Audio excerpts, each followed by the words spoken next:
What's going on, guys? Talon back here today, and today's going to be kind of a discussion type video. As you can see in the title, it's titled what can Dokkan learn from Blazblue RR. If you have not played that mobile game, it is very fun. It is all free. But I'll get into a little bit about why I think it can learn from it a bit. And I also kind of just want to talk about the current state of the game now that we have the 30th anniversary / 1.5 anniversary going on right now with all the events and everything and the new characters. And I just want to get your guys' thoughts and opinions. Not everyone's going to agree with me on everything, but, you know, let's talk this out. You know, let's see what we think is good, what we think is bad, and who knows. Maybe somebody is listening and we can get a few things changed here and there. So, first, I want to talk about my thoughts on the new characters, okay? So, we have the big two key leader type characters coming out. We had the SSJ Vegeta, which you can still pull right now, and the physical Brawly, okay? Those have basically pushed Golden Frieza and SS3 Goku out of the picture. Now, you could argue that Golden Frieza has his 120%, you know, super attack or whatnot, but come on, let's face it. Brawly just swipes leader skills and all that, especially with like the counter and the double additional attack, as they call it, just kind of pushes him out of the wayside.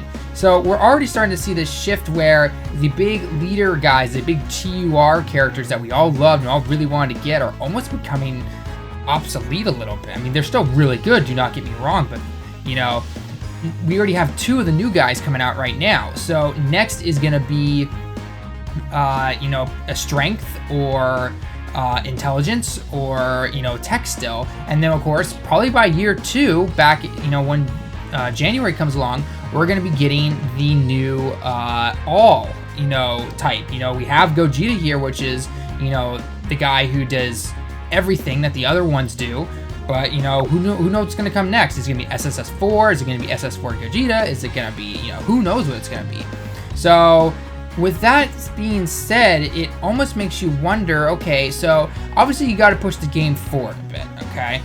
They've got to put new characters out. They've got to up the difficulty sometimes, which is where we're getting the super difficulty and everything, which I think is really cool. If you have the cards to do it, great.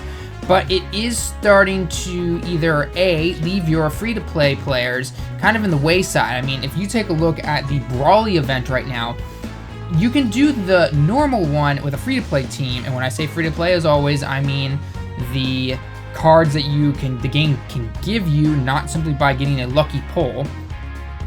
But I don't know, trying to do the physical one with a free-to-play team, that's hard. I mean, I could see Mighty Mask King Vegeta, let's see, free-to-play, this Angel Goku, that's 3, Great Saiyan Man 2, that's 4, and then after that, you've got these rare cards, and it's kind of just like, what's the point anymore? And so, you know, I always think, you know, this is a free-to-play game where, you know, money should be optional. I understand that, okay? If you want to throw some money at the game, by all means, go ahead. And if you don't want to, you shouldn't need to feel to be obligated to do it. So, what I really just want to go about is, you know, I think they need to change the way some things happen with summonings, because if, you know, we've all had this happen where we save a lot of stones, we try to go for the good summons, and we end up getting a bunch of rares and SRs that are going to be, let's be frank, useless to us. I mean, yeah, they can help in maybe a certain fight, maybe one of the SRs, but let's face it, who still uses a rare Cell Jr. or a rare Gohan, you know, kid? Nobody uses those anymore. Nobody. They're useless. They're pointless. And so I think in order to move forward, I think Dokkan needs to just get rid of the rare cards if, say, you've hit a certain level. Okay, let's say 200 or something like that. Okay, I'm just throwing a random number out. You guys want to, you know, like I said before, if you want to change that, put down in the comments below, let me know. And like I said, no, not everyone's going to agree, but, you know, just trying to get some ideas out there, and then let's start just bouncing these off, okay? So I think they first need to get rid of the rare cards. If you've hit a certain level and you've been playing this game for a long time, they can somehow show in the account. It's kind of like, come on, I'm not going to pull a multi or pull a bunch of singles and just be like, oh, hey, look, I got 4 rare Hercules and then a Kid Gohan and, you know, back to back. It's kind of like, come on, game, throw me a bone here for a little bit. Or, you know, or even, you know, trying to get, you know, an SR card that you've already maxed out completely. I'm talking SA and everything. It's like, come on, what is the point of giving us that anymore? So, or if you still want to give those out, have a way to get back some of our stones or something like that. I did hear something about the developers are trying to do something with if you get dupe cards. Essentially, dupe cards are where you get copies of something that you've already had for a long time, or you simply already have, and you're just like, well, this is useless. I've already maxed them out and everything. So I've heard that they're trying to do something about that, but I wasn't so sure about the translations when I listened to it on the little broadcasting they did here in Japan.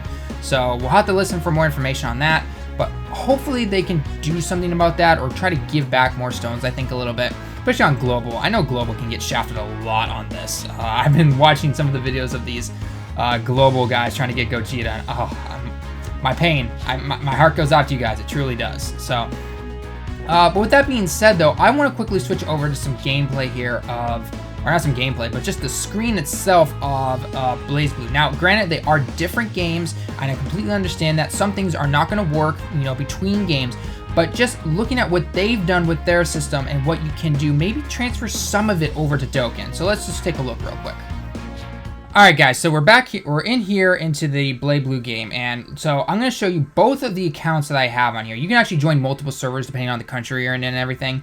So I have one in the US and I have one in Japan, okay? The one in Japan is completely free to play. I've not put any money onto it, and then this one I've put just a little bit of money, okay?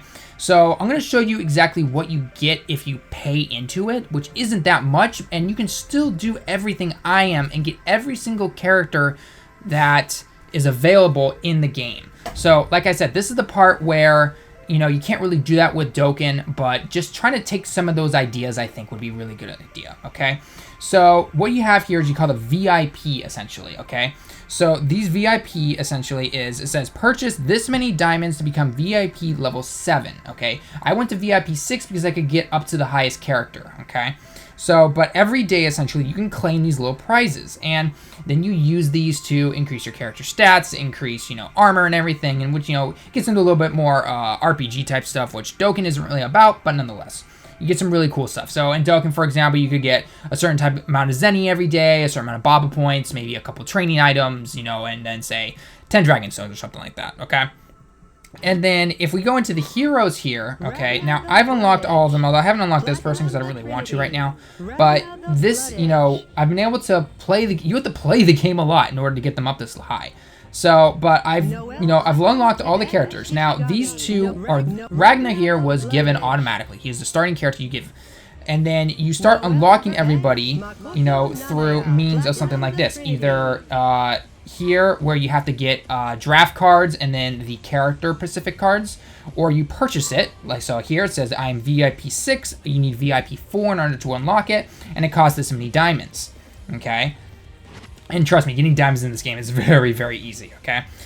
So far, this is the only character so far that you have to be VIP level 6 in order to purchase. There was no ability to simply use the draft cards yet. I'm assuming later down the road they will allow you to. But I think having one character is fine, for a buy-only guy. He's not the best by any means. Trust me, he is not. But, it was cool just to kind of look at it and see what they did with it. It's kind of showing like, okay, I put a little bit of money into it, so I get a little bit back every single time, essentially.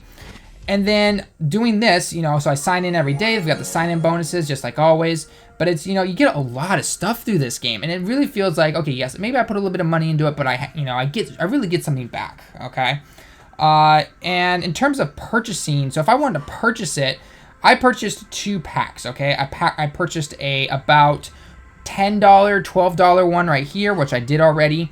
And that allows me to then not want to do that. I then get a bonus every time I sign in. So hang on, let's go through my continuous login. But if I go to daily diamond here, because I bought that like $10, okay, I put $10 down in the game, I get automatically 108 diamonds every single day. I save that up, I can buy pretty much any character I want, essentially, or get more act or something like that, okay? I mean, heck, even in this game, I can increase my act just by doing this, and it recharges really fast, so I can get all this. Not to mention, they have a diamond shop, for crying out loud. This would be the equivalent of having a Dragonstone shop, essentially. That would be a really cool idea, I think. I mean, and right now, I'm level 2. I still have to go up to level 80, which I'm nowhere near right now. And, I mean, level 1 right now, it only puts out 1 diamond an hour, and I can only hold up to 24. So that right there, I think would be a really cool idea that they could do in with Dokkan Battle. You know, obviously change the times, change the amount, you know, do whatever you want to do. But I think maybe either using the VIP or something, or saying like, hey, I've beaten every single story mission, I've done every event possible. I get a Dragon Stone every 2 hours or something like that, okay? Or maybe I only get 5 a day and I can save them up, okay? Or I can do something like that. I think that'd be a really cool idea, okay? Now you're probably thinking, okay, you've put money down in this, but what happens if you're doing a free-to-play version? So let's log out and let's go into the my free-to-play one. So we're back in a second. Okay, so this is gonna be the one on the Asia servers, okay? So this is totally free-to-play. I have not put a single penny into this one. Let's take a look real quick, okay? So if I go into my VIP, see VIP 0, I have to buy 10 diamonds if I want to even get the VIP level 1. So all I get is this right here, 2,000 2,000 coins and 2,000 got cipher stuff, you know, which helps level your character up. But let's go into the heroes real quick though, okay? I've already unlocked 2 of them. I can unlock Bang here pretty soon. I just have to get more of his character cards. Makato, I have to just get more of her cards basically. Jin's gonna take a while, but nonetheless I can still get him. I can even get her if I want to. The only one I can't get here is Hazama. Okay, so you know that's kind of saying, okay, you know what? If you really want this guy, you can put some money into it. But nonetheless, I don't have to put any money into it, and I kind of like that about this game. It kind of shows you that doing a free-to-play style is still valid. Whereas a Dokkan, I feel, especially in the state of the game it is right now in Japan, you're not going to be able to do that much longer, okay? Unless they are able to change the way that the summon rates go, or something about getting stones back, or getting all these dupe rares, or even dupe SSRs. You know, they have to do something about that, in my opinion. So, you know, let's just back out here for a second. I mean, look at this. I mean, just by saving up this is over 2 weeks, okay? I simply didn't have time to really play the game. I've got 279k coins and 1,830k cipher to help me level my guys up if I want to. I mean, just go into my skills, I can start leveling them up all I want. So this is all free to play right here, and it actually makes me feel like I can compete against these. I mean, even some of the things like if I go into challenge here and I go into ranking duel and you want to up your rank. Granted, I haven't done it that much, but I used to be, my rank right now is only 1,700. It used to be it used to be like 8,000, 10,000 or something like that. But my power, my defensive power right here is already pushing it up right now. My defensive power on my other, you know, kind of paying into account is at 120,000 right now. If I actually put more effort into this account, I could easily get up there and surpass it if I wanted to. So, you know, in the end, both accounts are very viable. Both of them can do extremely well. I have no problem on this account holding my own whatsoever. So, I don't know the exact answer, unfortunately. I have a feeling none of us really do, but I feel like, you know, Dokkan can really learn a lot from this game.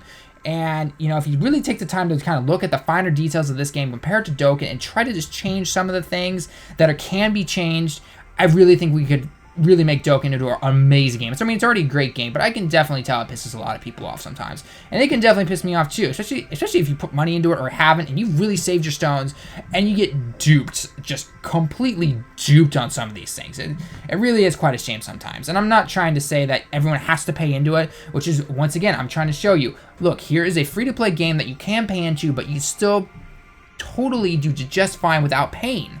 And with the way the cards are coming out in Japan here, I don't see that being viable. I mean, Global right now can't even beat 100% Power Frieza without Gogeta. Granted, Gogeta's out now, but the Frieza event's gone. Beforehand, you could not do that at all.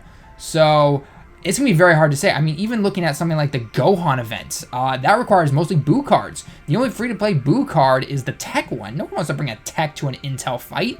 You're asking for death. That's literally what you're doing. So I don't know. I mean, in the end, you guys are going to have to decide on your own on that. So we'll get, you know, let's go back to Dokkan. I'll finish up talking about this, and then, you know, leave your comments down below, like I said, if you guys want to. So, you know, coming back into Dokkan now, I think that would be really good. I mean, let me know what you guys think down in the comments below. I personally think that'd be a really good idea if they can. I'm not going to get, you know, every single ultra rare, super badass card or anything like that, but maybe like, whether it's increasing the rates just a tiny bit, or, you know, guaranteeing that we're not gonna get rares on a multi-summon or something, or maybe make the multi-summon, depending on how many VIP levels you are guaranteed at least one or something like that. I think that would be a really cool system.